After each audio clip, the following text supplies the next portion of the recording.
Bonjour, bonjour mes belles âmes d'amour. Bienvenue en ce dimanche pour notre rendez-vous. Avez-vous remarqué que tout passe inexorablement? Qu'il faut des orages pour voir naître les arcs-en-ciel? Que la vie peut renaître sur une terre brûlée, que l'on peut sourire après avoir tant pleuré. Le Bouddha a enseigné que tout est impermanent, tout est changeant, ce qui implique que rien ne dure. On pourrait dire que le changement est une réalité de la vie. D'une certaine façon, c'est une question de bon sens, n'est-ce pas? Les saisons changent.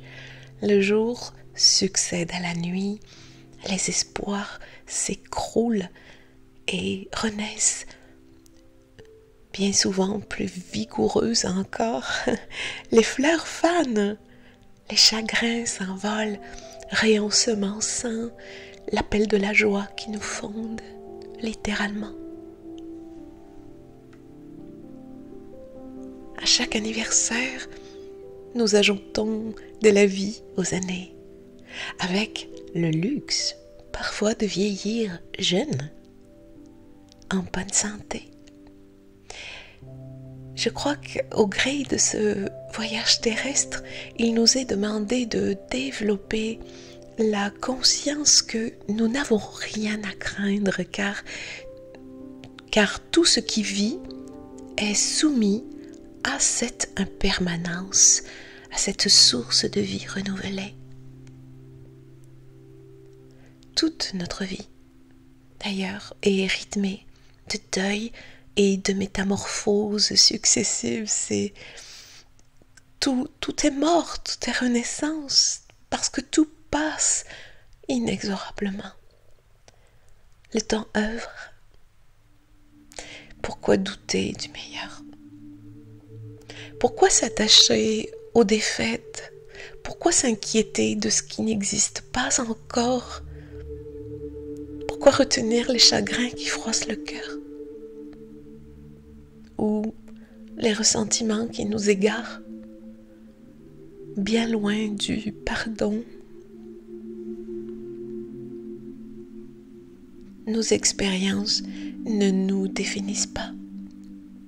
Elles se présentent à nous comme les messagères de notre évolution. C'est cela en vérité.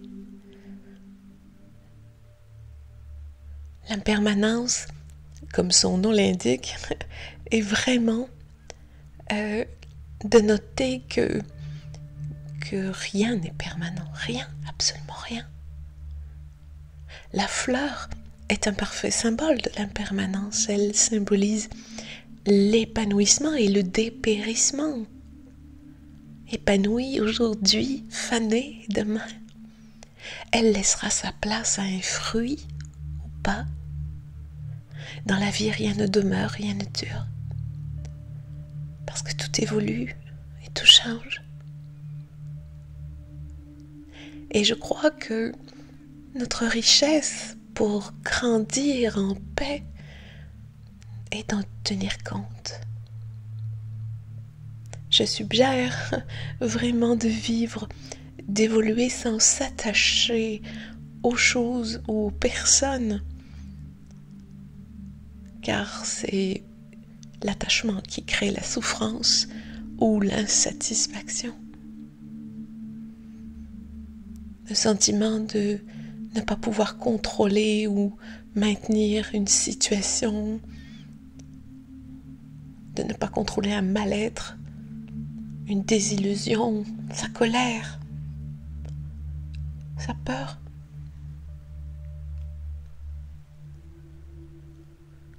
La période sans précédent que nous éprouvons depuis quelques années nous le démontre parfaitement. L'humain a besoin de la sécurité, de vivre dans un monde stable, rassurant, ce qui est une illusion puisque le monde est en perpétuel changement. Nous devons donc accepter l'impermanence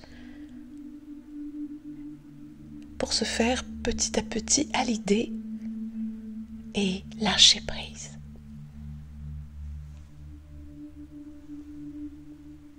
Dans le bouddhisme, l'impermanence est une loi universelle.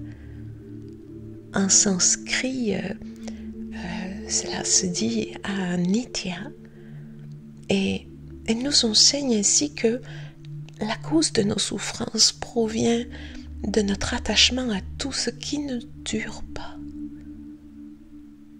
Pour se prémunir de ces déchirements intérieurs, eh bien, ne faut-il pas être capable de percevoir, d'accepter l'impermanence des choses, puis de rediriger notre intérêt vers ce qui nous apporte une réelle satisfaction?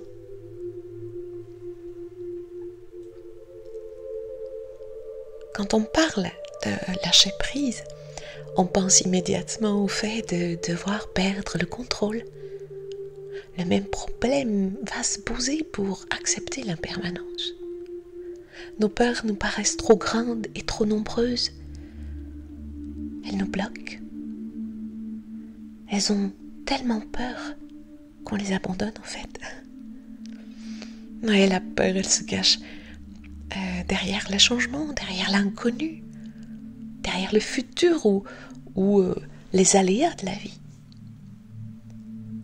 Pour la surmonter, nous sommes nombreux à ressentir bien sûr le besoin de tout planifier, d'organiser, de prévoir, d'anticiper, même si cela par ailleurs peut être aussi une qualité dans le quotidien, mais attention, pas d'excès. Or, il est évident que nous consommons parfois une énergie folle en nous agrippant à des détails ou que nous luttons pour que rien ne change. Dans un écosystème qui soit intérieur, familial, conjugal, parce que le moindre tremblement nous ramène à l'incertitude, à l'inconnu.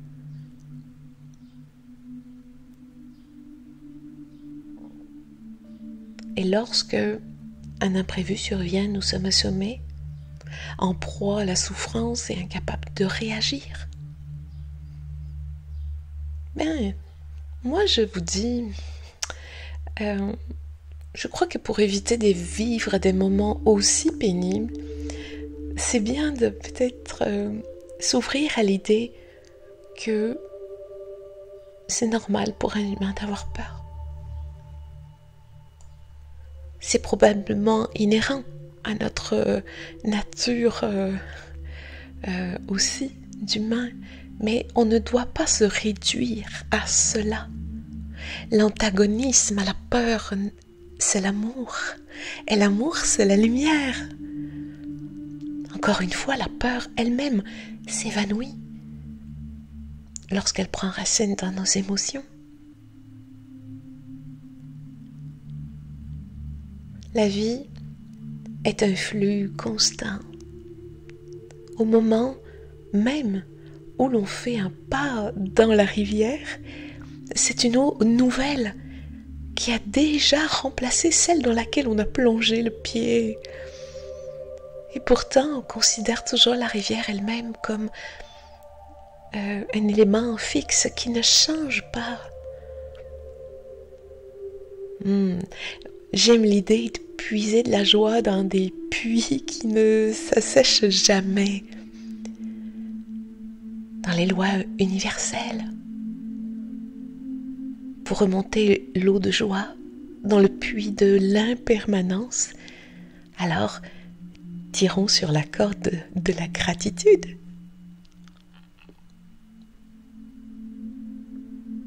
En intégrant que l'impermanence est à l'œuvre, quoi qu'il arrive, on peut remercier ses effets dans notre quotidien. La vertu de l'impermanence est souvent de nous rappeler que ce que nous prenons comme acquis n'est que temporaire. Une relation ou l'amour d'une personne, des biens matériels, une situation enviable, financièrement, socialement.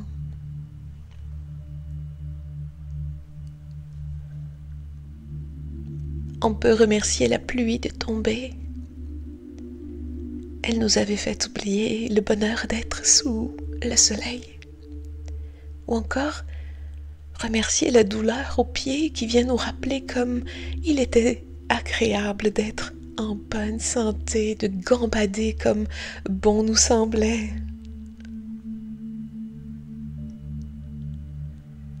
L'impermanence, mes belles âmes, c'est aussi une manière d'élever sa foi, sa patience, sa paix intérieure. Tout simplement parce qu'en s'appuyant sur cette loi divine, on sait bien sûr au fond de nous que les épreuves difficiles prendront fin, nous laissant inévitablement un cadeau qu'il nous appartiendra de déballer, parfois malfagoté. On ignore quand, mais en restant dans le flux, dans cet espace qu'on peut nommer vacuité, qui n'existe pas de manière tangible, mais on peut aller de l'avant. Pour terminer ce petit moment du dimanche avec vous, je vous partage une des prières de mon livre « S'élever au bonheur » qui vous propose d'accueillir et d'accepter les expériences de la vie.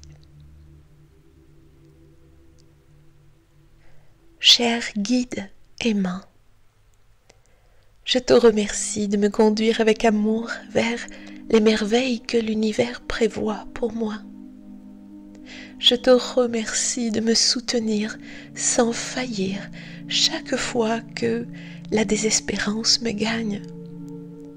Je te remercie de veiller sur moi, de me guider, de m'aimer sans condition. Je te remercie de contribuer par ta lumière à accueillir toutes les expériences que l'univers me propose.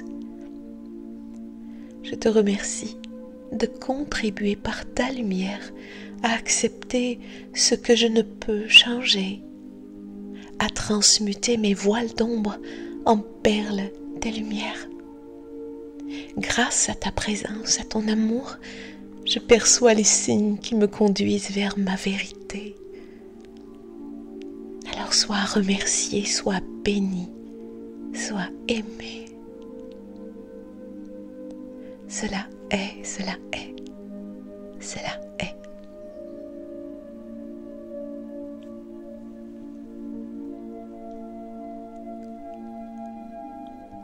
Je vous remercie pour ce petit moment de partage.